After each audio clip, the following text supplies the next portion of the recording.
नाज़रीन ताकि ॿुधाईंदा हलूं पीपल्स यूथ उमरकोट तरफ़ां पीटीआई जे फिक्स कयल बदलशण फिक्स्ड आलमगीर पारां क़ाइदे अवाम जी तौहीन करण ख़िलाफ़ सॼे सिंध जियां पीपल्स यूथ उमरकोट जे अॻवाननि ऐं वर्करनि पिणु प्रेस क्लब उमरकोट ते एहतजाज करे पुतलो साड़ियो ऐं लानतूं ॾिनियूं ऐं चयाऊं त शहीद ज़ुल्फ़कार अली भुट्टो जंहिं शख़्स पाकिस्तान खे सुञाणप ॾिनी, जंहिं शख़्स पाकिस्तान खे बहितर इदारा ॾिना, जंहिं शख़्स पाकिस्तान खे आइन ॾिनो, उन शख़्स ख़िलाफ़ हिकु बि लफ़्ज़ बर्दाश्त न कबो।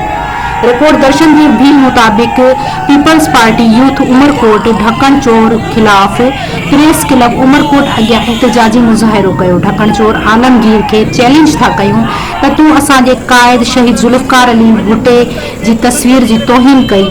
अॼु असां अल्लाह वाला चौक ते तुंहिंजो पुतलो साड़ियो आहे। जेकॾहिं तो जहिड़ो बदबख्त असांजे साम्हूं हुजे त गले में रसो विझी गटरनि जे ढकणनि ऐं कुतनि जा पटा ॻिचीअ में विझी रोडनि ते गेलियूं हा। असां पीपल्स पार्टी जा वर्कर हर ॻाल्हि बर्दाश्त करण जो मादो रखूं था, पर क़ाइदे अवाम जी तौहीन कॾहिं बि बर्दाश्त न कंदासीं।